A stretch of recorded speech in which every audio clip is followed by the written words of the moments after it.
ప్రభునందు ప్రియమైన వారలారా, ఈ ప్రత్యేక సమయంలో, ఈ ఉదయకాల సమయంలో దేవుని మహాకృపను బట్టి మరొక పర్యాయం మనం ఈ రీతిగా లైవ్లో కలుసుకుని ప్రభునామాన్ని ఘనపరిచే ధన్యత ఆయన మనకిచ్చిన విధానాన్ని బట్టి ప్రభుకే స్తుతులు స్తోత్రాలు చెల్లిస్తూ ఉన్నాను.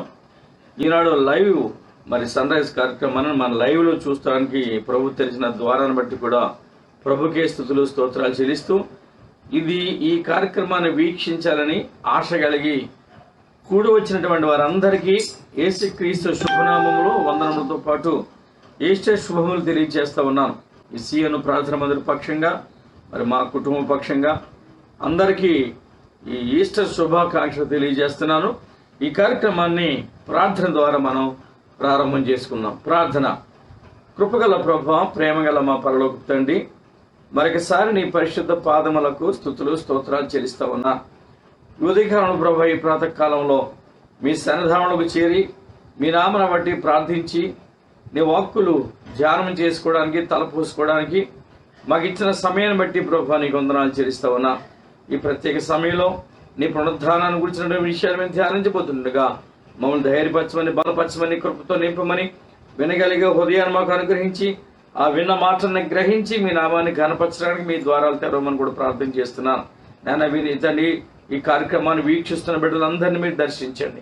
వారందరినీ ప్రభు నీ కాపుదలలో ఉంచండి. నాయన, వారి చుట్టూ మీ ఆత్మను తండ్రి ప్రభు నాయన ఉంచి మీరే మహిమ పొందుకుని ప్రార్థన చేస్తున్నాను. అలానే ప్రభా, మేము పాటలు పాడి అలా నీ యొక్క వాక్యాన్ని మేము ధ్యానిస్తున్నప్పుడు మాకు కూడా తోడుగుండమని, ఈ కార్యక్రమాన్ని మీ స్వాధీనం ఉంచుకోమని, ఎటువంటి అంతరాయం లేకుండా నజరుడైన యేసు నామములో జయకరంగా జరిగించమని దుష్ట శక్తులన్నీ యేసు నామములో బంధిస్తూ త్వరలో మా కొరకు తిరిగి రాబోతున్న యేసుక్రీస్తు నామములో ప్రార్థించి వేడుకుంటున్నాము తండ్రి, ఆమేన్. ప్రియులారా, ఈ సమయంలో గీతం గీతం జై జై గీతం అనేటువంటి పాట పాడుకుంటూ ప్రభునామాన్ని ఘనపరుచుకుందాం. గీతం గీతం జయ జయ గీతం చీతటి పాడెదము, రాజునిచెను హల్లెలూయా, జయమర్పటించెదము. యేసు రాజునిచెను హల్లెలూయా, జయమర్పటించెదము. చూడు సమాధిని మోసిన రాయి తొలగింపబడెను, చూడు సమాధిని మోసిన రాయి తొలగింపబడెను, అందు వేసిన మోక్ష కావలిని దైవసుతుని అందు వేసిన మోక్ష కావలిని దైవసుతుని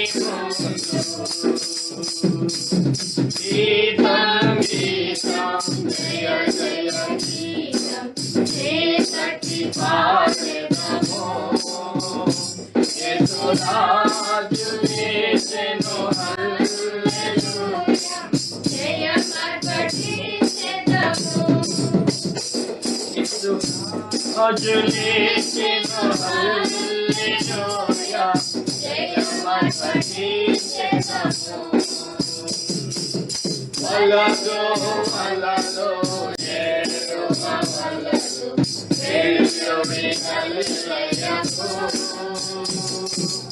వలదు వలదు యెహోవా వలదు, దేవుని హల్లెలూయాకు. తను చేసిన విధమున తిరిగి లేచెను, పరిచిని ప్రకటించుడి. తను చేసిన విధమున తిరిగి లేచెను, పరిచిని ప్రకటించుడి. గీతం గీతం జయ జయ గీతం చీకటి పాడెదము, యేసు రాజునిచెను హల్లెలూయా, జయమర్పటించెదము. యేసు రాజునిచెను హల్లెలూయా, హల్లెలూయా జయమపటించెదము అన్నా జయమ మారల సభయు అదొచ్చు పరుచిని అన్నా జయమ మారల సభయు అదొచ్చు పరుచిని గణముల పనిని వినుచు భయపడి అనుదూత గణముల పనిని వినుచు భయపడి గీతం గీతం జయ జయ గీతం జయకటి పాడెదము యేసురాజునిసిను హల్లెలూయా జయమపటించెదము యేసురాజునిసిను హల్లెలూయా జయమపటించెదము సోమము తెరచి చాటద నడుపుడి జయవీరుడు రాగా సోమము తెరచి చాటద నడుపుడి జయవీరుడు రాగా నీ మేనతాళ వాయిద్యములను చేసి ధ్వనించుడి నీ వీణతాళ వాయిద్యములను చేసి ధ్వనించుడి గీతం గీతం జయ జయ గీతం జయకటి పాడెదము యేసురాజునిసిను హల్లెలూయా జయమపటించెదము యేసురాజునిసిను హల్లెలూయా జయమపటించెదము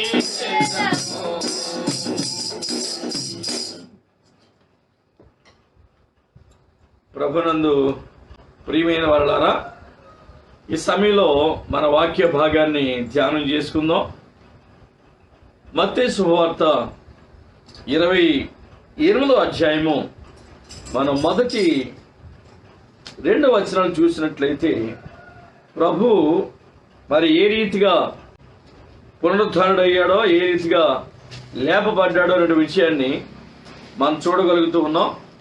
దేవుని మహాకృపలో శుక్రవారం దినాన్న మరి ప్రభు మరణం చెందినట్లుగా, శనివారము మరి సమాధిలో ఉన్నట్టు, ఈ ఆదివారము తెల్లవార్చుండగా ప్రభు లేపబడినట్లుగా, మరణమును సమాధిని జయించి లేచినట్లుగా మనం చూస్తూ ఉన్నాం. చూడండి పిల్లరా, విశ్రాంతి దినము గడిచిపోయిన తరువాత ఆదివారమున తెల్లవారుచుండగా మగ్దలేనే మరియయు వేరొక మరియయు సమాధిని చూడవచ్చిరి. ఇదిగో ప్రభువు దూత పరలోకము నుండి దిగివచ్చి రాయి పొర్లించి దాని మీద కూర్చుండెను. అప్పుడు మహాభూకంపము కలిగెను. ప్రభునందు ప్రియమైన వాళ్ళారా, దేవుని యొక్క మహిమోన్నతమైనటువంటి స్థితిని ఇక్కడ మనం గమనిస్తూ ఉన్నాం. కృపగల దేవుడు మరణమును జయించి తిరిగి లేచిన వాడుగా, పునరుద్ధారుడిగా ఆయన మాటలు ఇక్కడ మనకు కనపడుతున్నాయి. దూత ఆ సమాధికి అడ్డుగా ఉంచబడినటువంటి రాయి దొర్లించగా మరి దేవుని యొక్క మహిమను అక్కడ మనం చూడగలుగుతున్నాం. పిల్లరా, ఇక్కడ దూత మరి సమాధి ద్వారాన్ని అడ్డు పెట్టినటువంటి రాయిని దొర్లించి పిల్లరా అక్కడ దేవుని సన్నిధిని ఏర్పరిచినట్టు మనం గమనించాలి. ఎందుకనగా పెందలగడిని లేచినటువంటి స్త్రీలు, మరి నిన్నటి దినం నుంచి సుగంధ ద్రవ్యాలు సిద్ధపరిచినటువంటి వారు ఆయన నామాన్ని కనపరచడానికి, ఆయనకు ఆరాధన అర్పించడానికి ఈ సమాధి వద్దకు వచ్చినట్టుగా మనం గమనిస్తూ ఉన్నాం. సమాధి వద్దకు వచ్చి ప్రభువును వారు మరి ఆ సుగంధ ద్రవ్యముల చేత ఆరాధించేవారుగా, ఆ సుగంధ ద్రవ్యముల చేత ప్రభు నామాన్ని హెచ్చించేవారుగా వారి ఇక్కడికి తీసుకురాబడ్డారు. చూడకుండా ఈ లోకా శుభవార్త 23వ అధ్యాయంలో 56 వచనాలు చూసినట్లయితే, సుగంధ ద్రవ్యములను పరిమళ తైలములను సిద్ధపరిచి ఆదివారమున తెల్లవార్చుండగా ఆ స్త్రీలు తాము సిద్ధపరిచిన సుగంధ ద్రవ్యములను తీసుకొని సమాధి యొద్దకు వెళ్ళిరి. పిల్లరా, ప్రభుని ఆరాధించే సమయం ఇక్కడ మనం గమనిస్తున్నాం. ఈ సుగంధ ద్రవ్యముల చేత ప్రభునామాన్ని హెచ్చించాలని ఆయన మన కొరకు చేసిన ఆ అద్భుతమైనటువంటి కార్యాన్ని, యజ్ఞాన్ని, ఆ త్యాగాన్ని మరి వీరు ఆరాధనతో హెచ్చించడానికి, దేవుని ఘనపరచడానికి వారు వెళ్ళారు. ఇదే విషయాన్ని మరి మత్తయి సువార్త కూడా మనం చూసాం. వారు చూడడానికి వెళ్ళగా అక్కడ మరి సమాధికి అడ్డుగా ఉంచిన పెద్ద రాయి దొర్లించబడి ఉంది. జరిగిన మహోన్నతమైన కార్యాన్ని, జరిగినటువంటి ఆ మహిమ కార్యంలో దేవుని యొక్క శక్తిని మనం చూడగలుగుతున్నాం. అక్కడ ఆ రాయి దూత దొర్లించినట్టుగా చూస్తున్నాం. దేవుని యొక్క సన్నిధి, ఆయన మరణంలోనూ దూత ఆయన చేసిన ప్రార్థనలో సహాయం చేశాడు మనం గమనిస్తాం.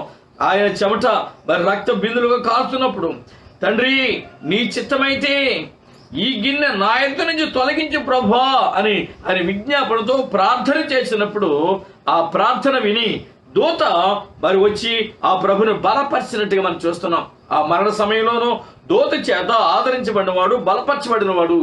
ఈనాడు మరి పునరుద్ధాన విషయంలో కూడా దూతనే దేవుడు మరి వాడుకుని అడ్డుగా ఉంచిన రాయి, అడ్డుగా ఉన్నటువంటి ఆ రాయిని దొర్లించడానికి, ఆటంకాలు తొలగించడానికి దూతను వాడుకున్నట్టుగా మనం గమనిస్తున్నాం. పిల్లరా, దేవుని సన్నిధిలో కూడి వచ్చి మనం ఆ నడిపింపు ద్వారా దేవుని సన్నిధిలో ఆయన ఆరాధించి మనం ఆయన మనలను నడిపించిన విధానంలో మనం ప్రభు చేత పట్టబడి మనమే, సంధించబడి మనమే, ఆయన కృప కొరకు మనం కనిపెట్టవలసిన వారు అంటున్నాం. ఆ సమాధి దగ్గరకు వాళ్ళు వెళ్ళినప్పుడు మరి ప్రభువుని వెతుకుతున్నారు. వాళ్ళు ప్రభుని వెతుకుతుంటే అక్కడ మరి దేవుని యొక్క వర్తమానం వాళ్ళు విన్నారు. ఏమని విన్నారంటే చూడండి పిల్లరా, మరి 6వ వచనం, లూకా సువార్త 24వ అధ్యాయము 6వ వచనం. ఆయన మరి 5 కూడా కలిపి చదువుకుందాం. వారు భయపడి ముఖములను నేల మోపి ఉండగా, వీరు సజీవుడైన వారిని మీరెందుకు మృతులలో వెతకుచున్నారు? సజీవుడైన వారిని మీరెందుకు మృతులలో వెతకుచున్నారు? ఆయన ఇక్కడ లేడు, లేచి ఉన్నాడు. ఆయన ఇక్కడ లేడు, ఆయన సమాధిలో లేడు, ఆయన సమాధిలో లేడు, ఆయన లేపబడి ఉన్నాడు. పిల్లలు, ఇక్కడ మరో విషయాన్ని గమనించాలి.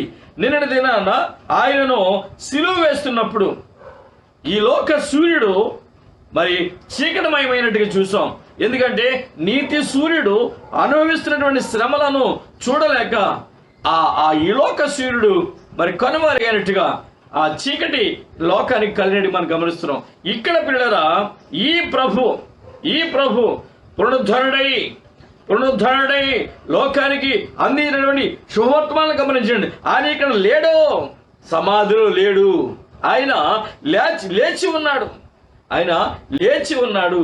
పిల్లరా, ఇప్పుడు భూమి ఆ పవిత్రుడైన పరిశుద్ధుడైన ప్రభువుని, నిష్కళంకుడైన ప్రభువుని ఆ భూమి తనలో ఇముడ్చుకోలేక, పాపభంగినటువంటి ఈ భూమి ఈ పరిశుద్ధుని యొక్క దేహాన్ని తనలో ఇముడ్చుకోలేక ఆ ప్రభువుని బయటికి మరి నెట్టివేసిందా అన్నట్టు ఆయన దేవుని శక్తి చేత నింపబడిన వాడేంటి ఆ సమాధిని జయించి తిరిగి లేచాడు. ఆయన ఇక్కడ లేడు, ఆయన మరణించి లేడు, సమాధిలో లేడు, ఈ భూమిలో పాతి పెట్టబడి లేడు, ఆయన లేపబడి ఉన్నాడు, ఆయన లేచి ఉన్నాడు, సజీవుడిగా లేచినాడు అటువంటి ఆ వర్తమానాలు మనం వింటూ ఉన్నాం. పిల్లరా, నిజానికి ఈ క్రైస్తవ లోకానికి ప్రబంధించిన వర్తమానాలు కానీ మనం గమనించగలిగితే ఈ పునరుద్ధానం అనేది మన క్రైస్తవ విశ్వాసానికి మరి పునాది లాంటిదని మనం గమనించాలి. ఎందుకనగా ఈ పునరుద్ధానమే లేకపోయినట్లయితే, మరణమును జయించి యేసు తిరిగి లేవకపోయినట్లయితే మన విశ్వాసము వ్యర్థమై ఉండేది, మన నమ్మకము కూడా వ్యర్థమై ఉండేది, మన ప్రభుని ఆరాధించడం కూడా వ్యర్థమై ఉండేది. చూడండి, పౌలు గారు కొరింథీ సంఘానికి ఈ విషయాన్ని జ్ఞాపకం చేస్తున్నాడు. పిల్లరా, కొరింథీ సంఘానికి రాసిన మొదటి పత్రికలో 15వ అధ్యాయం 20-21 వచనం మీరు చూసినట్లయితే, కొరింథీ సంఘానికి రాసిన మరి మొదటి పత్రిక 15వ అధ్యాయము 20-21 వచనాలు. ఇప్పుడైతే నిద్రించిన వారిలో ప్రథమ ఫలముగా క్రీస్తు మృతులలో నుండి లేపబడి ఉన్నాడు. ఇప్పుడైతే నిద్రించిన వారిలో ప్రథమ ఫలముగా. పిల్లరా, మరి యేసు మృతులలో నుండి లేపబడి ఉన్నాడు. మనుషుని ద్వారా మరణము వచ్చేది కనుక మనుషుని ద్వారానే మృతుల పునరుద్ధానమును కలిగిను. ఈ పునరుద్ధానము మనకు శక్తినిచ్చింది. ఈ పునరుద్ధానము మనకి బలాన్ని ఇచ్చింది. ఈ పునరుద్ధానం మన విశ్వాసాన్ని పెంపొందింపజేసింది. పిల్లరా, అటువంటి మహోన్నతమైనటువంటి కార్యాన్ని ఈ యొక్క మరి పునరుద్ధానం ద్వారా మనం పొందుకుంటున్నాం. మరణంపై యేసయ్య విజయాన్ని పొందాడు. మరణంపై యేసయ్య జయాన్ని పొందాడు. అపవాదిపై జయాన్ని పొందాడు. ఇంతవరకు వారి ప్రభుని మరి శుక్రవారం సిలువ వేయబడేంత వరకు ఆయన నామాన్ని మరి అవమానపరిచారు, దూషించారు, ఆయన్ను వెలివేసినట్లుగా అనేక రీతులుగా ద్వేషించారు. పిల్లరా, అయితే ప్రభు పునరుద్ధరణైన కారణంగా, ఆయన మరణాన్ని జయించి తిరిగి లేచిన కారణంగా మనకి ఆ పునరుద్ధరణ శక్తి అనుగ్రహించబడింది. మనలో ఆ పునరుద్ధరణ శక్తిని ప్రభు నింపినట్టుగా మన వాక్య భాగాలు గమనిస్తూ ఉన్నాం. చూడండి పిల్లరా, లూకా శుభవార్త 11వ అధ్యాయంలో 25వ వచనం కానీ మీకు చూస్తే ప్రభు ఇక్కడ అద్భుతంగా ఆయన మరి ఉద్దేశాన్ని తెలియపరిచాడు. ఏమంటే, అందుకు యేసు, పునరుద్ధానమును జీవమును నేనే, నా యందు విశ్వాసం ఉంచువాడు చనిపోయినను బ్రతుకును. జీవమును పునరుద్ధానమును నేనే. ఆ పునరుద్ధాన శక్తి చేత నింపబడిన వాడు అద్భుతమైన సాక్ష్యాన్ని మన మధ్యలో ఉంచాడు. పిల్లరా, పునరుద్ధానం నేనే పునరుద్ధానమని మన ధైర్యపరుస్తూ బలపరుస్తూ మనలో ఉన్నటువంటి విశ్వాసాన్ని మరింతగా సాక్ష్యాన్ని మరి బలపరచడానికి ప్రభు చేసినటువంటి ఈ గొప్ప కార్యాన్ని మనం జ్ఞాపకం చేసుకోవాల్సిన వారమంటున్నాం. అద్భుతకరుడు, ఆశ్చర్యకరుడు, మహిమా ప్రభావం కలిగిన వాడు. ఆయన మరణములో జీవమున్నది. ఆయన మరణం జీవింపజేసే శక్తి ఉంది. పిల్లరా, మరణములో జీవింపజేసే శక్తి ఆయనలోంచి ఈ శక్తి మరి బయలుదేరి మనను పరిశుద్ధులుగా తీర్చడానికి, మనను పవిత్రులుగా ఉంచడానికి ఈ శక్తి మరి లోకంలోనికి వచ్చినట్టుగా మనం చూస్తూ ఉన్నాం. పిల్లరా, ఇక్కడ మనకు ఒక చక్కటి మాటను పౌలు గారు తిమోతికి రాసి ఉంచాడు. తిమోతికి రాసిన మొదటి పత్రిక 1వ అధ్యాయము 10వ వచనం, 8 నుంచి 10 వచనాలు కలిసి ఉన్నాయి. జాగ్రత్తగా మనం చూసినట్లయితే ఇక్కడ ప్రభు యొక్క పునరుద్ధాన శక్తిని, పునరుద్ధాన మహిమను మనం చూడగలుగుతున్నాం. ఆయన సన్నిధిలో ఈ ధర్మశాస్త్రాన్ని మరి ఉపయోగించేటువంటి ఆ క్రియలు కూడా అవి మరి ముగింపు పలకబడ్డాయి. అందులో దేవుడు మన పట్ల చూపిన ప్రేమానురాగాలు కనపడుతున్నాయి. పాపిష్టుల కొరకు, దుష్టుల కొరకు, భక్తిహీనుల కొరకు మరి ప్రభు ఎటువంటి కార్యం జరిగించి పునరుద్ధారుడైనాడో ఆ జీవాన్ని మనకి అనుగ్రహించాడు. ఈ జీవాన్ని ఆయన మహిమగల సువార్త ద్వారా మనకి అందించబడింది. ఇందులో శుభవర్తమానం ఉంది. పిల్లరా, ఎందుకనగా మరి నశించిపోవచ్చున్న పాపికి జీవాన్ని ఇచ్చినవాడు. నశించిపోతున్నటువంటి పాపికి ఆయన మన పునరుద్ధానం మరణములో నుంచి, అనగా పాపము మరణములో నుంచి జీవములోనికి దాటించాడు. జీవంలోనికి ఆయన దాటించినట్టుగా మనం గమనిస్తున్నాం. అలానే మరి మన జీవితాల్లో దైవ కార్యాలు, ఘనమైన కార్యాలు జరుగుతూ ఉన్నాయి. దేవుని మహాకృపలో మనం ప్రభు చేత సంధించబడి ఆయన జీవంతో నింపబడ్డాం. చూడండి, యోహాను రాసిన సువార్తలో 5వ అధ్యాయము మీరు 24వ వచనంగా చూస్తే, నా మాట విని నన్ను పంపిన వారి యందు విశ్వాసం ఉంచువాడు నిత్య జీవము గలవాడు. ఈ పాపికి క్షమాపణ ఇచ్చి తనను యేసు తన రక్తములో కడిగి శుద్ధీకరించి లేవనెత్తి జీవాన్నిచ్చి నిత్య జీవాన్ని వాగ్దానం చేశాడు. నా మాట విని నన్ను పంపిన వారి విశ్వాసం ఉంచువాడు నిత్య జీవము గలవాడు. ప్రియరా, ఈ నిత్య జీవము కొరకే యేసు మరణాన్ని జయించి పునరుద్ధరణి లేపబడ్డాడు. ఇక అటువంటి నిత్య జీవాన్ని గలవాడు తీర్పులోనికి రాక మరణములో నుంచి జీవంలోనికి దాటి ఉన్నాడని మీతో నిశ్చయముగా చెప్పుచున్నాను. పిల్లరా, ఇక మరణానికి ఎటువంటి అధికారం లేదు. మరణాన్ని జయించాడు. తెరవబడిన సమాధి అద్భుతమైన కార్యాలకి నిలయమైంది. పిల్లరా, ఈ తెరవబడిన సమాధి యేసు పునరుద్ధానాన్ని మనకి వివరిస్తూ ఉంది. యేసు పునరుద్ధానాన్ని మనకి వివరించి ఆ పునరుద్ధాన శక్తిని మనకి తెలియపరుస్తూ ఉంది. అందుకని పిల్లరా, మరి కొరింథీ సంఘానికి రాసిన మొదటి పత్రికలో 15వ అధ్యాయము 53, 54 వచనం చూస్తే ప్రభు గొప్ప సంగతి, ఆశ్చర్యకరమైన సంగతి మన మధ్యలో ఇచ్చాడు. 53, 54 వచనాలు చూడండి. క్షయమైన ఈ శరీరము అక్షయతను ధరించుకొనవలసి ఉన్నది, మత్స్యమైన ఈ శరీరము అమర్త్యతను ధరించుకొనవలసినది. ఈ క్షయమైనది అక్షయతను ధరించుకున్నప్పుడు, ఈ మత్స్యమైనది అమర్త్యతను ధరించుకున్నప్పుడు విజయమందు మరణము మింగివేయబడును అని వ్రాయబడిన వాక్యము నెరవేరును. విజయమందు మరణము మింగివేయబడింది కాబట్టి మరణములోంచి జీవములోనికి దాచి ఉన్నారు అంటున్నాడు. ఇక మరణం అనేది ఇక మనకి లేదు పిల్లరా, ఇక మరణం లేదు. మరణాన్ని జయించిన వాడు, మరణం నుంచి విడుదల కలిగించిన వాడు, మరణం నుంచి మనను విడిపించిన వాడు మనతో ఉన్నాడు కనుక, మనలో జీవాన్ని ఇచ్చాడు కనుక, మనలో జీవిస్తున్నాడు కనుక మరణానికి మన మీద ఎటువంటి హక్కు అధికారం లేదు అటువంటి విషయాన్ని మనం గమనించవలసిన వారం వింటున్నాం. ఈ కాల దినాల్లో ప్రతి మనుష్యుడు యేసు రక్తములో కడగబడిన వాడు, దేవుని కుమారుడిగా ఏర్పరచబడిన వాడు, ఆయన మాటకు లోబడాలి, ఆయన చిత్తాన్ని గ్రహించాలి. చూడు పిల్లరా, పేతురు గారు ఓ చక్కటి మాట మనకి ప్రత్యేక సమయంలో జ్ఞాపకం చేస్తున్నాడు. ఆయన రాసిన మొదటి పత్రికలో 1వ అధ్యాయము 3-4 వచనాలు కానీ చూస్తే, మన ప్రభువుకు యేసుక్రీస్తు తండ్రి అయిన దేవుడు స్తుతింపబడును గాక. మృతుల్లో నుండి యేసుక్రీస్తు తిరిగి లేచుట వలన జీవముతో కూడిన నిరీక్షణ మనకు కలుగునట్లు, అనగా అక్షయమైనది నిర్మలమైనది వాడబారదునైన స్వాస్యము మనకు కలుగునట్లు ఆయన తన విశేష కనికరము చొప్పున మనల్ని మరలా జన్మింపజేసెను. తిరిగి జన్మించుట, నూతన జీవాన్ని మనకి ఇచ్చాడు. ఈ నూతన జీవాన్ని గురించి అడిగిన వ్యక్తే, యేసును సంధించిన వ్యక్తే మనకి ఆయన మరణమైనప్పుడు సమాధి కార్యక్రమంలో మరి ఆ సుగంధ తైలాలు తీసుకువచ్చి ప్రభుని ఆరాధించాడు, ప్రభుని స్తుతించాడు. అదే విషయం కూడా రాయబడుతుంది. మన దేవుడు యేసుక్రీస్తు తండ్రి అయిన దేవుడు స్తుతింపబడును గాక. ఆరాధన దేవునికి అర్పిస్తున్నాం. కృపగల దేవుని మనం స్తుతిస్తున్నాం, ఆయన కొనియాడుతున్నాం. ఈ విజయంలో స్తుతి ఉన్నది పిల్లరా, ఈ విజయంలో దైవ స్తుతి ఇమర్చబడి ఉంది. ఎందుకనగా ఇక మరణానికి మన మీద అధికారం లేదు. మరణ భయాలు తొలగించాడు. మరణ దాస్యములో మరి కొట్టుమిట్టాడుతున్న మానవాళికి ఆ దాస్యము నుంచి విడిపించాడు గనుక ప్రభు స్తుతించబడును గాక. మన మీద అధికారం చేయొచ్చిన అపవాదికి అపజయం కలిగింది గాక. మన ప్రభు స్తుతించబడును గాక. ఈ స్తుతులలో, ఈ ఆరాధనలో ఎవరు పాలు పంచుకుంటారో వారు మరి ప్రభునామాన్ని హెచ్చించే వరుసలో ఉండగలుగుతారని ఈ మాటలు మనకి వివరిస్తూ ఉన్నాయి. కనుక ఈ కడవ దినాల్లో ఇక్కడ ఈ పునరుద్ధానములో, యేసు పొందిన పునరుద్ధానములో మరి దాగి ఉన్న ఆత్మీయ సత్యాలు మనం కొన్ని జ్ఞాపకం చేసుకుందాం పిల్లరా.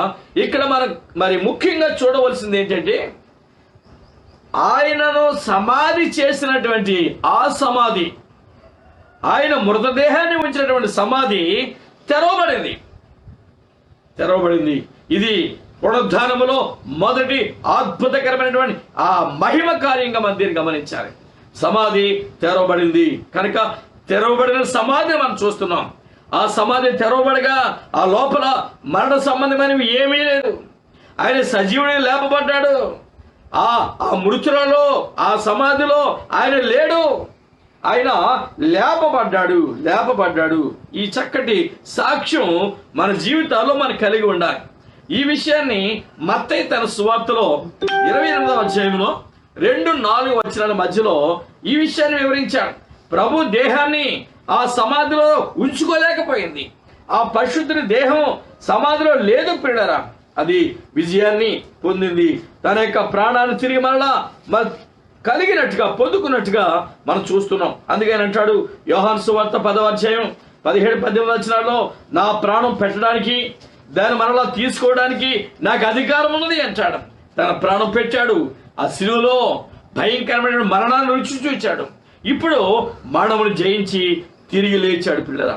ఆ రాయి దొర్లించబడినప్పుడు పెద్ద భూకంపం కలిగిందన్నాడు. అప్పుడు ఆ దూత స్వరూపము మెరుపువలే ఉన్నది అన్నాడు. అక్కడ మీ ఇంకో విషయం గమనించండి. అతని వస్త్రము హిమమంత తెల్లగా ఉండెను. అతనికి భయపడటం వలన కావలి వారు వణికి చచ్చిన వారి వలె ఉండిరి. దూత ఆ స్త్రీలను చూచి, మీరు భయపడకుడి, సిలువ వేయబడినటువంటి యేసును మీరు వెతుకుచున్నారు. నాకు తెలియను, ఆయన ఇక్కడ లేడు, ఆయన ఇక్కడ లేడు. తాను చెప్పినట్టే ఆయన లేచి ఉన్నాడు. రండి, మన ప్రభు పండుకున్న స్థలము చూచి మనం అది నిర్ధారణ చేసుకుందాం అన్నట్టుగా వీళ్ళు ఆ సమాధిలోనికి వెళ్ళి ఆ స్థలాన్ని వారు మరి చూడగలిగారు. పిల్లరా, దేవుని మహిమ, దేవుని ప్రభావం, ఆయన ఏర్పాటు, ఆయన కృపా కనికరం మనం చూస్తున్నాం. అలాని ఆయన మనలను విడిపించినట్టుగా, ఆయన మనలో ఆత్మ కార్యాన్ని జరిగినట్లుగా గమనించాలి. మరణములో మనం లేవిక మరణమును జయించి మరి జీవంలోని మనం దాటి ఉన్నాం. అటువంటి గొప్ప వాగ్దానం అక్కడ మనం చూసాం. ఇప్పుడు మన ధ్యానం చేసినటువంటి విషయాల్లో మొదటి విషయం ఏంటంటే తెరువబడిన సమాధి. ఈ తెరువబడిన సమాధిని గురించి మనం ఇప్పటివరకు జ్ఞాపకం చేసుకున్న సమాధిలో యేసు లేడు, ఆయన లేచి ఉన్నాడు. ఎందుకు మీరు సమాధులలో మృతులలో ఎందుకు ఎదుగుతున్నారని దూత మరి సీరియస్ గా మాట్లాడుకోవడం మనం గమనిస్తున్నాం. ఆయన మృతులలో లేడు. మన సంప్రదాయాలు మరి మనం ఏర్పరచుకున్న కట్టుబాటు చూస్తే ఇదేనో ఉదయం సమాధిలోనికి వెళ్ళి మరి మన ప్రియులు ఎవరిని మనం పోగొట్టుకున్నామో, ఎవరు సమాధి చేయబడ్డారో వారి సమాధులు నిన్నటి దినాన్ని అలంకరించి ఈ ఉదయకాలమే వెళ్ళి అక్కడ వారిని జ్ఞాపకం చేసుకుంటూ ప్రార్థన చేస్తారు. కానీ ప్రభు అన్నాడు, మీరు ఎందుకు మృతులైనటువంటి వారిని ఆయన తిరిగి లేచాడు, ఎందుకు మృతులలో ఆయన మీరు వెతుకుతున్నారు అని మరి పలికినట్టుగా మనం చూస్తున్నాం. ఏదేమని పిల్లరా, ఆయన సమాధి తెరవబడిన సమాధి. ఒకసారి ఎట్ మై ఫాదర్స్ ఫీట్ అని సాధు సుందర్ సింగ్ గారు రాసిన పుస్తకం నేను చదువుతున్నప్పుడు ఒక విషయాన్ని నేను గమనించాను. ఏంటంటే ఆయన మరి ప్రపంచవ్యాప్తంగా తిరిగి ప్రభుని గురించి సాక్ష్యం పలికిన వ్యక్తి. ఆయన వెళుతున్నప్పుడు అంటాడు, నేను మదీనాకు వెళ్ళాను, అక్కడ మహమ్మద్ ప్రవక్త సమాధి చూశాను. ఆ సమాధి చూసినప్పుడు అది మరి వెలగల రాళ్లతో నిర్మించబడింది. ఆ సమాధిని నేను మరి పరీక్షించినప్పుడు అక్కడ ఆ సమాధిలో ఆ కుళ్ళిపోయేటువంటి ఆ ఎముకలు తప్ప మరి ఇక ఏమీ లేనట్టు మరి నాకు కనపడింది. సమాధిలో ఎముకలు ఉన్నాయి అన్నాడు. అలానే బిడ్డరా, నెపోలియన్ సమాధిని కూడా ఫ్రాన్స్ దేశంలో ఆయన చూశాడట. ఆ చూసినప్పుడు అక్కడ సేమ్ పరిస్థితి, ఆ సమాధిలో మరి ఆ ఎముకలు ఉన్నాయి. అలానే యెరూషలేముకి వెళ్ళాడట. ఆయన సువార్త ప్రకటించుకుంటూ ప్రపంచ దేశాలు మరి సువార్తతో మరి ప్రకటిస్తూ వెళుతున్నప్పుడు అలానే యెరూషలేము కూడా నేను వెళ్ళాను. యెరూషలేములో రక్షకుడిగా అనేకుల చేత ఆరాధించబడినటువంటి ఆ రక్షకుని సమాధి అంతకు వెళ్ళాను. ఆ సమాధి తెరిచి ఉంది అని ఆయన సాక్ష్యం పలికాడు. తెరవబడిన సమాధి. అతడు మరి ప్రపంచంలో ముఖ్యమైన వ్యక్తులుగా జ్ఞాపకం చేసుకొనబడుతున్న వారి సమాధులు దర్శించినప్పుడు ఆయన కనుగొన్న విషయం ఏంటంటే అందులో మరి ఎముకలు తప్ప అవి ఖాళీగా లేవు, అది తెరవబడలేవు.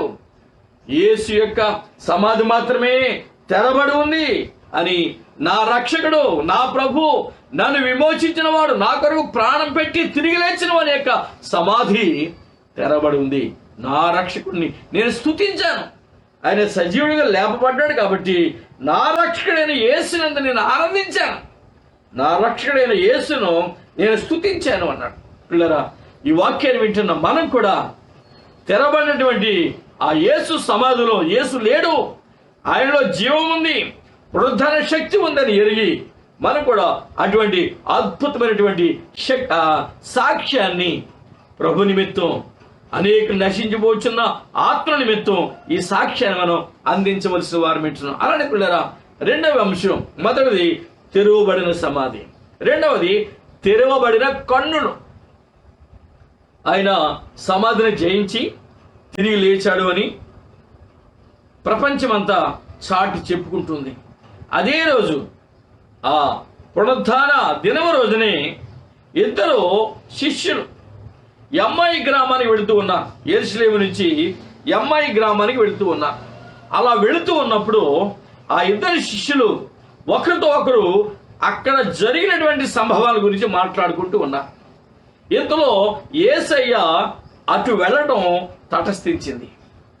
వీళ్ళేంటో మాట్లాడుకుంటున్నారు, ఈ జరిగినటువంటి సంభవాన్ని గురించే మాట్లాడుకుంటున్నారు అని ఆయన దగ్గరగా వెళ్ళి వాళ్ళ సంభాషణ విన్నాడు. వాళ్ళ సంభాషణ వింటూ వారితో కొద్ది సమయం ప్రయాణం చేశాడు. ప్రయాణం సాగింది. ఆ మాటలు విన్నాడు ఆయన. వీరు యేసును గుర్తుపట్టకుండా వారి నేత్రాలు మరి మూశాడు ప్రభు. లూకా సువార్త 24వ అధ్యాయము 16వ వచనంలో వారి నేత్రములు మరి మూసెను. వారి నేత్రాలు మూశాడు. కాబట్టి వీళ్ళు యేసును గుర్తుపట్టలేకపోయారు. మాట్లాడుతున్నారు కానీ వీళ్ళు ప్రభుని గుర్తుపట్టల. తర్వాత వారి సాయంకాలం అయిపోతూ ఉంది. ఇక వారి యొక్క ఊరు సమీపించింది. ఈ అన్నోన్ గెస్ట్ ని మరి పంపించేయాలి. కాబట్టి వీళ్ళొక ఆలోచన కొంచెం ప్రొద్దుపోయింది. ఈయన యొక్క రాత్రి వేళ ఎక్కడికి వెళ్తాడు, మనతోనే మన గృహంలో మనతో ఉంటే మనతో కలిసి భోజనం చేస్తాడు అని వీళ్ళు అనుకుని యేసును వారు గృహానికి ఆహ్వానించారు. గృహానికి ఆహ్వానించినప్పుడు వారు మరి భోజనం చేయడానికి కూర్చుని రెట్టి పట్టుకుని కృతజ్ఞతాస్తుతులు చెల్లించి మరి ప్రభు ఆ యొక్క భోజనాన్ని మరి భుజించడానికి వారు కూడి వచ్చినప్పుడు దేవుడు కృతజ్ఞతాస్తుతులు చెల్లించాడని ఉంది. చెల్లిస్తే అప్పుడు వారి నేత్రాలు తెరవబడ్డాయి. పిల్లరా 24వ అధ్యాయము 37 వచనాలు చూద్దాం. ఆయన వారితో కూడా భోజనమునకు కూర్చున్నప్పుడు ఒక రొట్టెను పట్టుకొని స్తోత్రము చేసి దాన్ని విరిచి వారికి పంచి పెట్టగా వారి కన్నులు తెరవబడి ఆయనను గుర్తుపట్టిరి. అంతటా ఆయన వారికి అదృశ్యుడాయిను. వారు యేసును గుర్తుపట్టగానే అదృశ్యమైపోయాడు. పిల్లలు గమనించండి, వారి కన్నులు తెరవబడ్డాయి. మహిమ కార్యాన్ని చూడటానికి, రక్షకుడు మరణాన్ని జయించి తిరిగి లేచిన పునరుద్ధారుడైనటువంటి యేసును చూడడానికి వారి నేత్రాలు తెరవబడ్డాయి. పిల్లరా, ఈ వాక్యాన్ని వింటున్న మనం కూడా మన నేత్రాలు తెరవబడాలి. యేసును చూడగలగాలి. యేసులో ఉన్నటువంటి ఆ మహిమని చూడగలగాలి. ఆయన మహిమ కార్యాలు చూడగలగాలి. ఆయన రక్షణ భాగ్యాన్ని పొందుకోవడానికి ఆయనను సమీపించాలి. అంటే మన నేత్రాలు తెరవబడాలి. జాగ్రత్త. తెరవబడిన సమాధి. రెండవది తెరవబడినటువంటి నేత్రాలు, కన్నులు తెరవబడాలి. దేవుని మనం చూడగలగాలి. పిల్లలు అందుకే కీర్తన కూడా అంటాడు, ప్రభా నీవు ఇచ్చిన ధర్మశాస్త్రంలో ఆశ్చర్యకరమైన సంగతులు ఉన్నాయి, ఆశ్చర్యకరమైన సంగతులు రాయబడ్డాయి, అవి నేను చూడాలి. కాబట్టి నా నేత్రాలు తెరువు ప్రభా అని దావీదు ప్రార్థించాడు. 119వ కీర్తనలో మీరు 18వ వచనం చూస్తే తెరవబడిన నేత్రాలు ఆ వాక్య భాగాలు చదవగలగాలి. తెరవబడిన నేత్రాలు దేవుని వాక్యాన్ని చదివి ధ్యానించి అనేకులకు అందించగలిగే వారమే ఉండాలి. అట్టి నేత్రాలు క్షేమకరమైన నేత్రాలు, దీవెనకరమైన నేత్రాలు, ప్రభు మహిమను చూడగలిగే నేత్రాలు. పిల్లరా, ఒకవేళ మన జీవితాల్లో ఏవైనా తప్పుడు పని చేస్తున్నప్పుడు, ఏవైనా తెలియజేసామని ఎవరైనా అనుకుంటున్నప్పుడు ఎదుటి వ్యక్తులు అంటారు, ఏవి ఇంత పని చేసావు, కళ్ళు మూసుకుపోనియా అని మాట్లాడతారు. అంటే కళ్ళు తెరిచి ఉంటే ఆ కాని పని చేసి ఉండే వాళ్ళం కాదని అర్థం. కనుక మన నేత్రాలు తెరవబడి ఉండాలి. మన నేత్రాలు తెరవబడి దేవుని మహిమను మనం చూడాలి. దేవుని చిత్తాన్ని మనం గ్రహించగలగాలి. దేవుని కృపను మనం మరి చూడగలగాలి. మనలో ఆయన జీవాన్ని మరి నింపుకోవడానికి ఆయన చిత్తాన్ని ఎరిగిన బిడ్డలంగా మరి ప్రభు కొరకు పట్టబడ్డ వారమై ఉండాలి. అందుకని ఆయన చేసే మహిమ కార్యాలు చూడగలిగే నేత్రాలు మనం కలిగి ఉండాలి. ప్రభుని చూడగలగాలి. దేవుని సన్నిధిని చూడగలగాలి. హాగరు విషయాన్ని మీరు జ్ఞాపకం చేసుకుంటే, అబ్రహాము హాగరుకి మంచినీళ్లు రెట్టెలు ఇచ్చి ఇష్మాయేలును హాగరును ఇంట్లో నుంచి బయటికి పంపించేస్తాడు. పంపించేసినప్పుడు ఈ హాగరు బయర్షెబ అరణ్యములో అటు ఇటు తిరుగుతుంది. పట్టిగా నీళ్ళు అయిపోయి ఆ పిల్లవాడిని బయట పారేసింది, చెట్టు కింద పారేసి ఆమె మరి ఏడుస్తూ మొదలెట్టింది. ఎప్పుడైతే పిల్లవాడిని పడేసిందో వాడు ఏడవడం మొదలుపెట్టాడు. అలా ఏడవడం మొదలుపెట్టినప్పుడు దాహం అని ఏడుతున్నప్పుడు ప్రభువా స్వరాన్ని విన్నాడు, ప్రార్థన విన్నాడు. ఆయన అక్కడ వారికి నీళ్ళు ఇచ్చాడు. అప్పుడు ఈమె నేత్రాలు తెరవబడ్డాట. అప్పుడు దేవుని కార్యాన్ని చూడగలిగింది. ఒక మీరు చూడాలనుకుంటే ఆదికాండం 21వ అధ్యాయము 19వ వచనంలో ఈ విషయాన్ని మీరు చూడగలుగుతారు. తెరవబడిన నేత్రాలు, ఆమె కన్నులు తెరవబడిను. పిల్లరా, దేవుడు మన కన్నులు తెరిచేవాడిగా మన క్రియలు ఉండాలి. మన దేవుని యొక్క మహిమను చూడగలిగే నేత్రాలు మనకు ఉండాలి. ఆయన మనకి ఇచ్చిన అద్భుతమైనటువంటి శక్తిని అనుభవించగలిగేటువంటి ఆత్మీయత మనం సంతరించుకోవాలి. కాబట్టి ఇప్పుడు మనం చూస్తున్నటువంటి వాక్య భాగాల్లో తెరవబడిన కన్నులు, ఆమె మరి సమాధి తెరవబడింది, అలానే కన్నులు తెరవబడ్డాయి. ఇప్పుడు ఈ ఇద్దరు శిష్యులు వారి మధ్య నుంచి ప్రభు అదృశ్యుడైపోయాడు.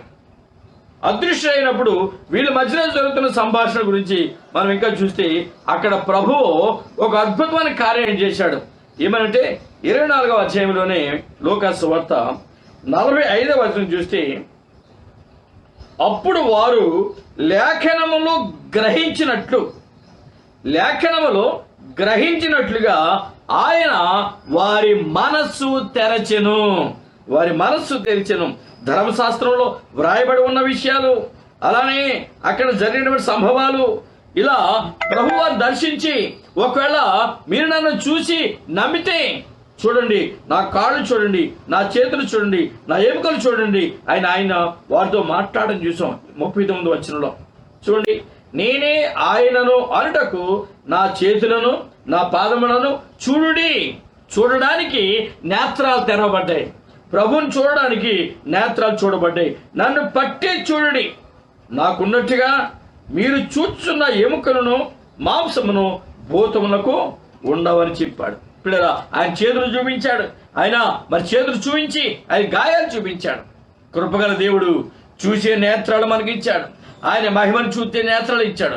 ఈ విషయాన్ని వారు డిస్కస్ చేసుకుంటున్నప్పుడు మరి ప్రభు మరి ఇక్కడ గొప్ప విషయాన్ని తెలియపరిచాడు. చూడండి, 41, 42 వచనాలు. అయితే వారు సంతోషం చేత ఇంకనూ నమ్మక, యేసు కార్యాన్ని వారు ఇంకనూ నమ్మక ఆశ్చర్యపరుచుండగా ఆయన, ఇక్కడ మీ యొద్ద ఏమైనా ఆహారం కలదా అని వారు అడిగాను. వారు కాల్చిన చేప ముక్కను ఆయనకి ఇచ్చిరి. ఆయన దాన్ని తీసుకొని వారి ఎదుట భుజించెను. పిల్లరా, ప్రవక్తల చేత ఆయా స్థలాలలో ప్రవచించబడిన ప్రవచనాలు యేసు గురించి నెరవేర్చబడినవని వారు గ్రహించడానికి వారి మనస్సు తెరిచాడు. లేఖనములను గ్రహించినట్లుగా వారి మనస్సు తెరిచాడు. సమాధి తెరవబడింది, కన్నులు తెరవబడ్డాయి, మనస్సు తెరవబడింది. ఈ వాక్యాన్ని వింటున్నా నా ప్రియులారా, మీ మనస్సు తెరవబడాలి. ఎందుకో తెలుసా? ఆయన మనతో మాట్లాడుతున్న మాటలు గ్రహించడానికి, ఈ గ్రహింపు రావడానికి మరి ఆ యొక్క మనస్సు తెరవబడాలి. అప్పుడే దేవుని కృపను చూడగలుగుతాం, దేవుని ప్రభావాన్ని మనం చూడగలుగుతాం. ఈ పరిశుద్ధ గ్రంథంలో వ్రాయబడిన లేఖనాలు, ఈ పరిశుద్ధ గ్రంథంలో రాయబడిన అనేక అంశాలు మనం చూడగలుగుతాం. అందుకే కీర్తనగాడు ఈ ధర్మశాస్త్రంలోని ఆశ్చర్యకరమైన సంగతులు చూచినట్లు అయ్యా నా కన్నులో తెరువు అన్నాడు. అవి గ్రహించినట్టు మన మనస్సు తెరవాలి. ఆయన యొక్క ధర్మశాస్త్రాన్ని, ఆయన వాక్యాన్ని, ఆయన క్రియల్ని గ్రహించే మనస్సు మనకు కావాలి. కాబట్టి నీ మనసు తెరవబడాలి. పిల్లరా, వింటున్న మనం హృదయాన్ని మూసుకోకుండా దాన్ని తెరిచి దేవునికి మరి అర్పించి ఆయన రాజ్య స్థాపనలో మనం కూడా పాలిభాగాన్ని పంచుకొని ఆయన రాజ్యాన్ని స్థాపించేటువంటి వారిలో మనం కూడా ఏకమవ్వవలసిన వారమేంటున్నాం. వారితో కలిసి ప్రభునామాన్ని ఘనపరచవలసిన వారమేంటున్నాం. పిల్లరా, ఇంకొక విషయాన్ని కూడా మనకు జ్ఞాపకం చేసుకుందాం. ఏంటంటే తెరవబడిన ఆకాశము, తెరవబడిన సమాధి, తెరవబడిన కన్నులు, తెరవబడిన మనస్సు. 4వది తెరవబడిన ఆకాశము. అపోస్తలుల కార్యములు 7వ అధ్యాయము 55, 56 వచనాలు చూస్తే, అపోస్తలుల కార్యములు 7వ అధ్యాయం పిల్లరా 55, 56 వచనాలు చూస్తే ఇక్కడ దేవుని యొక్క కార్యాన్ని మనం చూడగలుగుతున్నాం. దేవుని యొక్క కృపను ఇక్కడ మనం చూడగలుగుతున్నాం. స్టెఫెను పిల్లరా మరణానికి అప్పగించబడుతూ ఉన్నాడు, రాళ్లతో కొట్టబడుతున్నాడు. ఆ రాళ్లతో కొట్టబడుతున్నప్పుడు ఆకాశం తెరవబడింది. ఆయన చూశాడు దేవుని కార్యాన్ని. చూడండి పిల్లరా, ఆకాశము తెరవబట్టం, ఆ దేవుని కార్యాన్ని అక్కడ చూడటం కూడా జరిగినట్టు రాయబడుతూ ఉంది. చూడండి 7వ అధ్యాయం, అపోస్తలుల కార్యములు 7వ అధ్యాయం 55, 56 వచనాలు. అయితే అతడు పరిశుద్ధాత్మతో నిండుకున్న వాడే ఆకాశం వైపు తేరి చూచి దేవుని మహిమను, యేసు దేవుని కుడిపార్శ్వమందు నిలిచి ఉండటను చూచి ఆకాశము తెరవబట్టి మనిషి కుమారుడు దేవుని కుడిపార్శ్వమందు నిలిచి ఉండడి చూచుచున్నానని చెప్పెను. దేవుని యొక్క మహిమను చూడగలడానికి ఆకాశం తెరవబడింది. లేదా ఆ మహిమని వెళ్ళి చూస్తున్నాడు. స్టెఫెన్ ఈ మహిమని చూస్తున్నాడు. దేవుని కొరకు సాక్షిగా నిలబడ్డాడు. అయ్యో, అక్కడ ఉన్నటువంటి వారు ప్రభు నామాన్ని మరి ఆ భయంకరమైనటువంటి వేదన గురి చేస్తున్నవాడు స్టెఫెన్ను మరి ఆ తిరుగుబాటు చేసిన వాళ్ళు ఎంత బాధించారో, ఎంత వేధించారో మనం చూస్తున్నాం. అయితే రాళ్లతో కొట్టి, భయంకరం, ఆ రాళ్లతో కొట్టి మరి అతని మరణానికి కారకులయ్యారు. కాబట్టి మన జీవితాల్లో అటువంటి దుర్భరమైన స్థితికి దిగకపోకుండా, ప్రభు బిడ్డలు వేధించకుండా, దేవుని కుమారుని విశ్వాసం ఉంచి ఆయన పునరుద్ధరణుడై ఉన్నాడని, మరణమును జయించినాడని, ఆయన పునరుద్ధానానికి మరి గొప్ప మేలైన జీవితాలు మనం జరిగించాడని ఆయనే చెప్పాడు. నేనే జీవమును పునరుద్ధానమును, నా యందు విశ్వాసం ఉంచిన వాడు చనిపోయినను తిరిగి లేచును అని గొప్ప మరి మాటను వాగ్దానంగా మనకి ఇచ్చాడు. కనుక పిల్లరా, ఆయనే పునరుద్ధానుడు. ఆ పునరుద్ధానానికి ఎన్నో సాక్ష్యాలు మనం గమనిస్తున్నాం. ఇక్కడ స్టెఫెను ఒక సాక్షిగా నిలిచాడు. తెరవబడిన ఆకాశాన్ని దేవుని కుడిపార్శ్వాన యేసయ్య కూర్చుని మనపక్షంగా విజ్ఞాపన చేస్తున్నట్టు, మనపక్షంగా ప్రార్థిస్తున్నట్టు ఆయన చూస్తున్నాడు. పిల్లరా, అలా మనం కూడా దేవుని మహిమను చూడగలిగే నేత్రాలు, దేవుని చిత్తాన్ని చూడగలిగే నేత్రాలు అలానే మనం కలిగి ఉంటే ధన్యును. స్టెఫెను తిరుగుబడిన ఆకాశాన్ని చూచాడు, అక్కడ దేవుని మహిమను చూచాడు, దేవుని ప్రభావాన్ని చూశాడు, దైవ కార్యాన్ని చూశాడు, దేవునికి సాక్షిగా నిలబడిపోయాడు. ఈ పునరుద్ధానం, ఈ యొక్క దృశ్యము పునరుద్ధానానికి సాక్షిగా కనబడుతుంది. పునరుద్ధానానికి సాక్ష్యంగా మన మధ్యలో ఉంచబడింది. కనుక మన జీవితాలు పునరుద్ధానం కావాలి. ఒకవేళ పాపమని ఆ ఊబిలో పడిపోయి మరణములో నువ్వు ఉన్నావేమో, మరణించి ఉన్నావేమో, దేవుని ఆజ్ఞను ధిక్కరించి దైవ సన్నిధిని విడిచి దేవునికి దూరం అయిపోయి మరణపాత్రుడు అయ్యావేమో. మరి ఆదామవ్వలు మనం జ్ఞాపకం చేసుకుంటే వారు దేవుని ఆజ్ఞను ధిక్కరించి దేవుని ఆజ్ఞకు లోబడక వారు మరణించారు. అంటే దేవుని సహవాసాన్ని కోల్పోయారు, వారి జీవాన్ని కోల్పోయారు. వారి లోక సంబంధంగా మరణము చెందకపోయినా ఆత్మానుసారంగా వారు మరణించారు కనుక దేవుని సహవాసంలో వారికి లేరు. అందువల్ల పిల్లరా, మనం అలాగే ఉండక మన దేవుని సహవాసంలో ఉండాలి అంటే ఆయన సన్నిధిలో మనం నిలబడగలగాలి. ఆయన కృపను మనం పొందుకునే వారం ఉండాలి. ఆయన జీవం మనలో ఉండాలి. నిజానికి ఆ జీవాన్నే వీళ్ళు కోల్పోయారు. ఆయన సహవాసం నుంచి వెళ్ళగొట్టబడ్డారు. అలా మనం కాకుండా దేవుని సన్నిధిలో ఆయన చిత్తాన్ని గ్రహించబడలంగా, ఆయన నామాన్ని మహింపరచబడలంగా కూడా పిల్లరా, ఈ స్టెఫెను కొరకు మరి దేవుడు అద్భుతమైన కార్యం చేశాడు. ఇక్కడ ఒక మాట మనకి జ్ఞాపకం చేసుకుందాం. స్టెఫెను అంటే కిరీటం అని అర్థం. పిల్లరా, ఆ కిరీటాన్ని పొందగలిగే జీవితం మనకు కలిగి ఉండాలి. దేవుని చేత మెప్పుకోలు పొందబడి బహుమానాన్ని పొందుకునే జీవితాలు మనకు కావాలి.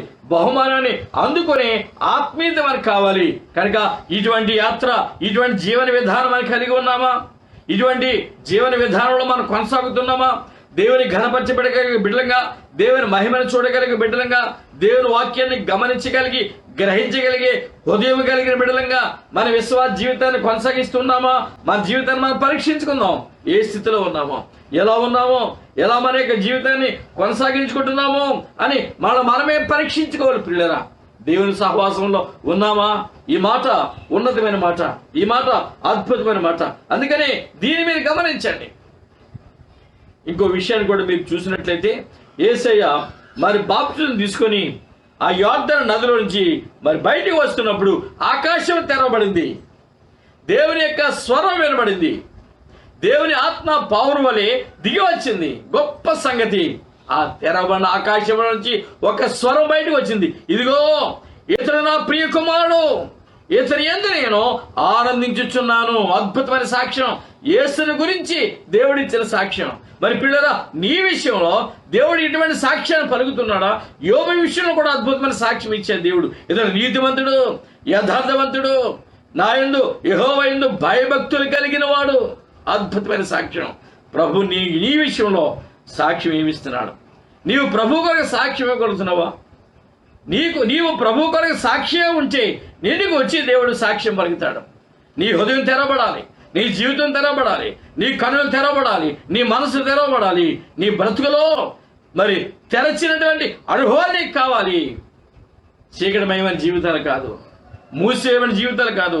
సమాధి తెరవబడింది, పరిశుద్ధుడు లేపబడ్డాడు. జీవాన్ని పొందుకున్నాడు, దేవుని ఆత్మ చేత నడిపించబడ్డాడు, ఆయన కార్యాలు మనకు అనుకరిస్తున్నాడు, బోధిస్తున్నాడు. అయ్యా, దేవుని స్వరాన్ని వింటున్నప్పుడు, దేవునితో మాట్లాడుతున్నప్పుడు హృదయంలో మంట రగులుతుంది పిల్లరా. ఈ మంట మనలో రగలాలి అంటే ప్రభు చిత్తాన్ని గ్రహించగలగాలి.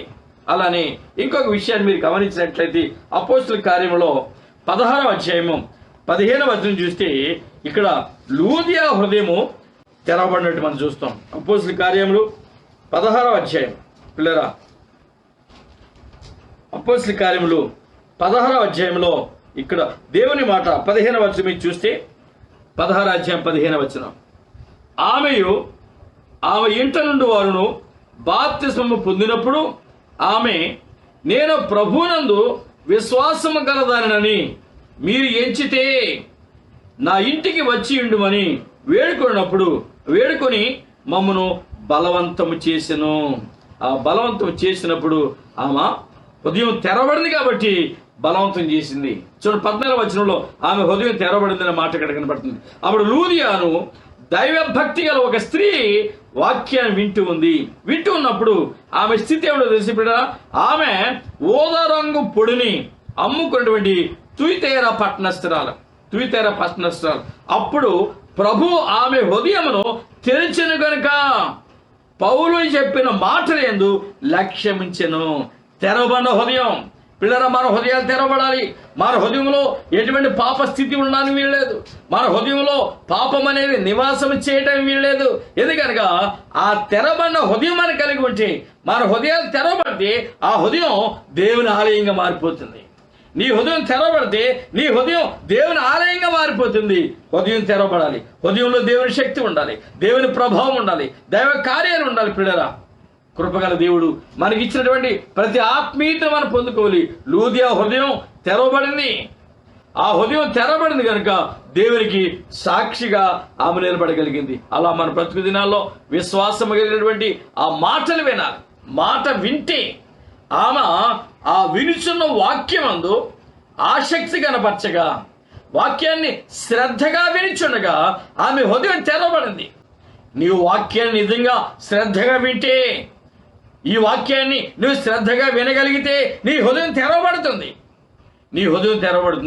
వినటం వలన విశ్వాసం కలుగుతుంది. రోమపత్రికలో 10వ అధ్యాయము 17వ వచనం చూస్తే వినటం వలన విశ్వాసం కలుగుతుంది. వినుట దేవుని గూర్చినటువంటి వాక్యం వల్ల అయి ఉండాలన్నాడు. అలానే పిల్లరా, మన జీవితాలు దేవుని గూర్చినటువంటి మాటలు మనం వినగలిగితే మన హృదయాలు తెరవబడతాయి. లూదియా దేవుని వాక్యాన్ని ఉంది, విశ్వాసం ఉంచింది. ఆమె మరి హృదయం తెరవబడింది, సంఘ స్థాపకురాలుగా ఏర్పరచబడింది. తుయితేర పట్టణంలో తుయితేర సంఘాన్ని ఈమె స్థాపించగలిగింది. ఆమె చిన్న ఊదా మరి రంగులు అమ్ముకున్నటువంటి ఆ స్త్రీ ఆమె అటువంటిది సంఘాన్ని కట్టగలిగింది. ఎందువల్ల తెలుసా? హృదయం దేవుని కొరకు తెరిచింది, ఆయన వాక్యం కొరకు తెరిచింది, దేవుని చిత్తం కొరకు తెరిచింది. అదే ప్రభు అంటాడు, ఎవడు తన హృదయాన్ని తెరిచి నా మాట విని తలుపు తీస్తాడో, నా స్వరం విని తలుపు తీస్తాడో అనేటువంటి మాట ప్రార్థన గ్రంథంలో 3వ అధ్యాయము 20వ వచనంలో చెబుతూ ఉంటాడు. కనుక హృదయం తెరవాలి, దేవుని కొరకు మన హృదయాలు తెరవాలి, దేవుని ఆత్మతో నింపబడాలి. అందుకనే పిల్లరా, ఆయన మాట్లాడుతున్న మాటలు శ్రద్ధగా ఆలకిస్తే, నా కుమారుడా నీ హృదయం నాకు ఇవ్వు. ఆయనకి ఏది అవసరం, మన హృదయం ఆయనకి కావాలి. సామెతల గ్రంథంలో 23వ అధ్యాయము 26వ వచనం చూస్తే అక్కడే ఈ యొక్క మరి ఓపెన్ ఇన్విటేషన్, దేవుని పిలుపు మనం చూడవద్దున్నాం. నా కుమారుడా నీ హృదయము నాకిమ్ము, నీ హృదయం నాకు కావాలి, నీ హృదయంలో నేను ఉంటాను, నీ హృదయం నా నివాస్తాను, నీ హృదయంలో నేను సంచరిస్తాను, నీ హృదయంలో నాకే సన్నిధి ఉంచుతాను, నీ హృదయమే నా ఆలయం. ఆ హృదయాన్ని నువ్వు జాగ్రత్తగా ఉంచు, దాన్ని పాడు చేయకు అని కొరింథీ సంఘానికి పౌలు ద్వారా దేవుడు హెచ్చరించాడు. మొదటి పత్రికలో 3వ అధ్యాయము 16వ వచనంలో నీ హృదయాన్ని దేవుడు మందిరంగా మలిచాడు. 17వ వచనంలో మందిరాన్ని పాడు చేస్తే నిన్ను పాడు చేస్తా అన్నాడు. జాగ్రత్త సుమి, వాక్యాన్ని వింటున్న నీవు, దేవుని స్వరాన్ని వింటున్న నీవు మరి ఆ యొక్క లూదియా వలె వాక్యాన్ని లోబడితే, విన్న వాక్యాన్ని బట్టి నీలో ఉన్న విశ్వాసం పెంపొందింపబడితే, నీ హృదయం దేవునికి ఇవ్వాలి, నీ హృదయాన్ని దేవుని ఆలయంగా మార్చాలి. ఆయన స్వరానికి నీవు లోబడి దైవ చిత్తానుసారంగా నీవు జీవించగలగాలి. కనుక హృదయాలు తెరవబడాలి. నీ హృదయం ఎప్పుడైతే తెరవబడిందో నీకు పరిచర్య కొరకు ద్వారం తెరవబడుతుంది. దేవుని వాక్యాన్ని ప్రకటించడానికి, అనేకులను దేవుని రాజ్య నివాసులుగా చేయటానికి నీకు ద్వారం తెరవబడుతుంది. చూడండి బిడ్డలారా, మరి అపోస్తల కార్యములు 14వ అధ్యాయము 27వ వచనం చూస్తే అక్కడ పౌలు బర్నబాలు ధైర్యంగా సువార్త పరిచయం చేయాలని వెళుతూ ఉన్నారు. ఆయా స్థలాలు తిరుగుతూ ఉన్నారు. అలానే వాళ్ళు తిరిగి అంత్యోకాకు వచ్చారు. అక్కడ సంఘములో సువార్త ప్రకటన చేయడానికి ద్వారం తెరవబడింది అని రాయబడింది. ద్వారము తెరవబడాలి. సువార్త ప్రకటన చేయడానికి నీకు ద్వారం తెరవబడాలి అంటే నీ హృదయం తెరవబడాలి, నీ మనసు తెరవబడాలి, నీ నేత్రాలు తెరవబడాలి. దేవుని కొరకు నిన్ను నీవు సమర్పించుకోగలగాలి. దైవ కార్యాలు నీలో జరగాలి. అది దేవుని ఉద్దేశం. నీ హృదయాన్ని దేవునికి ఇవ్వాలి. కనుక తెరవబడినటువంటి ఆ మార్గములో, ఆ ద్వారములో ప్రభు యొక్క పరిచర్యకు నువ్వు సంసిద్ధుడు కావాలి. పరిచర్య చేసే పరిచారకుడుగా నీవు ఉండాలి. నీ కొరకు ద్వారము తెరవబడుతుంది. ఇదే విషయాన్ని కొరింథీ సంఘానికి కూడా పౌలు గారు రాశాడు. మొదటి పత్రికలో 16వ అధ్యాయం 9వ వచనం చూస్తే ప్రభు నీకు సహాయకుడిగా ఉండి నీకు ద్వారము తెరుచునుగాక అనే మాట అక్కడ మనం చూస్తాం. కాబట్టి పిల్లరా, మీ తలలు పైకెత్తండి, మీ విడుదల సమీపమైంది, దేవుని మాటలు వినండి, దేవుని కృపలో మీరు సాగిపోండి అని గొప్ప మాట. పిల్లరా, మనం ఇంతవరకు విన్న మాటలు ఏంటంటే, మొట్టమొదటిగా సమాజం తెరవబడింది, రెండవదిగా కన్నులు తెరవబడ్డాయి, మూడవదిగా మనస్సు తెరవబడింది, నాలుగవదిగా ఆకాశం తెరవబడింది, ఐదవదిగా లూదియా హృదయం తెరవబడింది. అలానే పిల్లరా, దేవుని సన్నిధిలో సువార్త చేయడానికి ద్వారము తెరవబడింది. 6 విషయాలు మనం గమనించాం. ఇక ఆఖరుగా 7వ విషయాన్ని జ్ఞాపకం చేసుకుందాం. ప్రకటన గ్రంథం 4వ అధ్యాయము 1వ వచనం చూస్తే తెరవబడినటువంటి తలుపును మనం గమనిస్తాం. తెరవబడిన తలుపు. చూడండి ఒకసారి నేను చదివి ఆ మాట మీకు వినిపించి నేను ముగిస్తాను. ప్రకటన గ్రంథం 4వ అధ్యాయం 1వ వచనం చూసినట్లయితే ఆ సంగతులు జరిగిన తరువాత అనేటువంటి మాట కనబడుతుంది. ఈ సంగతులు జరిగిన తరువాత నేను చూడగా అదిగో పరలోకమందు ఒక తలుపు తెరబడి ఉండెను. మరియు నేను మొదట విన్న స్వరము బూరధ్వని వలె నాతో మాట్లాడగా వింటిని. ఏం మాట్లాడుతున్నాడు అంటే, ఇక మీదట నీవు మాట్లాడగా వింటిని, ఆ మాట్లాడిన వాడు ఇక్కడికి ఎక్కిరమ్ము. పరలోక ఆ అనుభూతి కావాలంటే, పరలోక ద్వారంలో దాచిపెట్టిన మర్మాలను చూడగలగాలంటే, దేవుని కొరకు సాక్షిగా నిలబడగలగాలంటే ఆయన చెప్పినట్టుగా ఎక్కిరమ్ము. నీ జీవితంలో ఎక్కి వెళ్ళగలిగే అనుభవాలు కావాలి. దిగిపోయే అనుభవాలు కాదు. యోనా దిగిపోయాడు, దిగజారిపోయాడు. అయితే ఆది అపోస్తలుడు యోహాను పేతురులు ఎక్కి దేవుని సన్నిధిలో ఎక్కి వెళ్ళడం నేర్చుకున్నారు. మీకు కావాలంటే అపోస్తల కార్యములు 3వ అధ్యాయం మొదటి 2వ వచనం చూస్తే మధ్యాహ్నం 3 గంటల ప్రార్థనా సమయంలో, మధ్యాహ్నం 3 గంటల సమయం ప్రార్థనా సమయం అని చెప్పింది. ఆ సమయంలో పేతురు యోహానులు దేవుని యొక్క మందిరానికి ఎక్కి వెళుచు ఉన్నారు. ఆ ఎక్కి వెళ్ళిన వాడు మహిమను చూడగలుగుతాడు. ఎక్కి వెళ్ళినవాడు దేవుని మహిమపరచగలుగుతాడు. అలా మన బ్రతుకులలో ఎక్కి వెళ్ళగలిగే అనుభవాలు మనకు ఉండాలి. దేవుని సన్నిధిలో చేర్చబడాలి. పిల్లరా, ఈ పునరుత్థాన దినమున ప్రభు మరణాన్ని జయించి, పాపాన్ని శాపాన్ని జయించి తిరిగి లేచిన ఈ సమయాన్న సమాధి తెరవబడింది కనుకని ఆయన పునరుద్ధానుడు అని గుర్తించగలిగారు. ఆ సమాధి ఒకవేళ మూసి ఉంచితే ఆ పునరుత్థాన శక్తిని ఎవరు చూచి ఉండేవారే కాదు. కాబట్టి తెరవబడినటువంటి జీవితాల్లో మనం ఉండాలి. సమాజం తెరవబడింది, హృదయం తెరవబడింది, మనసు తెరవబడింది, కన్నులు తెరవబడ్డాయి. అలానే పిల్లరా, హృదయంతో పాటు మనసు తెరవబడింది, సువార్తకే ద్వారం తెరవబడింది. మహిమరాజ్యంలో ప్రవేశించడానికి, ఆయన చూపే మహిమని చూడడానికి పరలోక ద్వారము కూడా తెరవబడింది. అలా మన బ్రతుకుల్లో ఇలా తెరవబడిన మనస్సు కలిగి, తెరవబడిన నేత్రాలు కలిగి, తెరవబడిన హృదయాలు కలిగి, తెరవబడిన సువార్త ద్వారము గుండా మన ప్రయాణం చేస్తూ అంత్యమున ఆయన మనకిచ్చే కిరీటాన్ని పొందుకుంటూ ఆయన మహిమ రాజ్యములో ఆ తెరవబడిన ద్వారం గుండా వెళ్ళి మనం ప్రవేశించవలసిన వారమైంటున్నాం.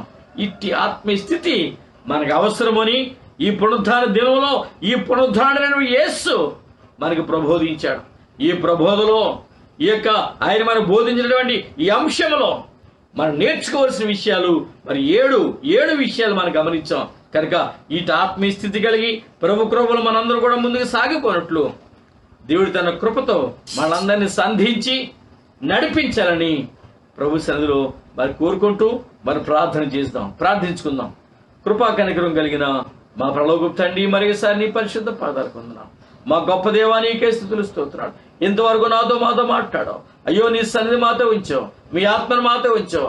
తెరవబడిన జీవితాలు, తెరవబడిన విషయాలు అయ్యా మాకు తెలియపరిచావు. ఆయన ఇక్కడ లేడు, ఆయన సజీవుడిగా లేపబడి ఉన్నాడు అని గొప్ప సందేశం ప్రభా మాకు అందించబడింది.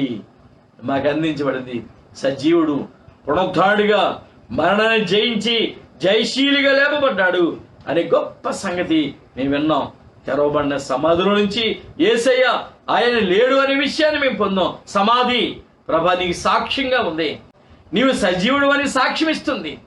అలా మేము కూడా నీవు సజీవుడు అని సాక్ష్యం చెప్పగలిగే జీవితాలు మాకు కావాలి. నీవు చెప్పిన ప్రతి వాక్యాన్ని గ్రహించగలిగే మనస్సు మాకు కావాలి. ఆ వాక్యాన్ని విని నిన్ను మా హృదయంలో చేర్చుకోవడానికి మా హృదయం తెరవబడాలి. ఆ హృదయం తెరవబడినప్పుడు నీ వాక్యాన్ని విని ప్రభా నీ చిత్తాన్ని గ్రహించి ఆ ప్రేమ, ఆ వాక్కులో దాగి ఉన్న జీవం అనేకులకు అందించడానికి అయ్యా సువార్త ద్వారము తెరవబడాలి. అలా ఆ తెరవబడిన ద్వారము గుండా ప్రభ నీ కృపలో ఎదుగుతూ జీవించబడుతూ నడిపించబడుతూ ప్రభ మా పరుగు కడముట్టించి పౌలు చెప్పినట్లుగా నీ మహిమరాజ్యంలో ప్రవేశించడానికి ఆ పరలోకములో ఆ ద్వారము తెరవబడి ఉన్నట్లు అందుకొరకు మమ్మల్ని సిద్ధం చేయమని నీ వాక్కుకు లోపరచమని అయ్యా ప్రార్థిస్తున్నాం. ఈ వాక్యాన్ని ఎందరైతే విన్నారో వారందరూ హృదయాలలో ప్రభ నీ కార్యము జరిగించండి, నీ మహిమ కార్యాన్ని జరిగించండి. నీవు పునరుద్ధానుడవని నేను వారి చాటి చెప్పగలిగే ధైర్యాన్ని, విశ్వాసాన్ని ప్రభా అట్టి గొప్ప నేను ఆత్మీయ స్థితిని బిడ్డలకు దయచేయండి. ఈ వాక్యాన్ని వింటున్న వారందరినీ దర్శించండి. వారి హృదయంలో గొప్ప కార్యాన్ని, సంతోషకరమైన కార్యాన్ని ఆయన పునరుద్ధానుడే లేచి ఉన్నాడు కాబట్టి ఆ లేపడానికి సహాయం చేసిన దేవునికి ఆ తండ్రికి ఆ తండ్రి చేసిన కార్యాన్ని బట్టి స్తుతి కలుగునిగాక అని మరి తిమోతి మనకు తెలియజెప్పినట్లుగా మన ప్రభువుని స్తుతించుకుందాం. పునరుద్ధానుడైన యేసును మనం స్తుతించుకుంటూ ఆరాధించుకుంటూ కొనియాడుకుంటూ మేము సాగినట్లు ప్రభా మా హృదయాల్లో అట్టి నిరీక్షణ మాకు దయచేయండి. అటు ఆత్మీయత మాలో ఉంచండి. వాళ్ళ బిడ్డలను దర్శించి మీరే మీ కృపతో సంధించి మహిమ ఘనత ప్రభావాలు పొందుకోమని ప్రపంచవ్యాప్తంగా ప్రభా ఈ పునరుద్ధాన దినాన్ని జ్ఞాపకం చేసుకుంటుండగా కన్నీరు కాస్తున్న వారిని, వేదనలో మునిగి ఉన్న వారిని దర్శించి వారిని ప్రభా ఆ పరిస్థితుల నుంచి వారిని విడుదల చేసి మమ్మను, మా రాష్ట్రాన్ని, మా దేశాన్ని, ప్రపంచం మొత్తాన్ని ప్రభా ఈ కరోనా భయం నుంచి, కబంధ హస్తాల నుంచి విడిపించి శుభకరమైన సంతోషకరమైన జీవితాలు అందరికీ అనుగ్రహించి నీవే మహిమ ఘనత ప్రభావాలు పొందుకోమని త్వరలో మా కొరకు తిరిగి రాబోతున్న యేసుక్రీస్తు నామములో ప్రార్థించి వేడుకుంటున్నాము తండ్రి, ఆమేన్. మన ప్రభుని యేసుక్రీస్తు కృపయు, తండ్రి అయిన దేవుని ప్రేమయు, పరిశుద్ధాత్మ దేవుని యొక్క అన్యోన్య సహవాసం ఇప్పుడు ఎల్లప్పుడూ సదాకాలం మనందరికీ ఈ వాక్యాన్ని లైవ్లో విన్న బిడ్డలందరికీ మనందరికీ తోడుగా ఉండి నడిపింప చేయునుగాక. Amen, amen. Praise the lord, praise the lord, praise the lord.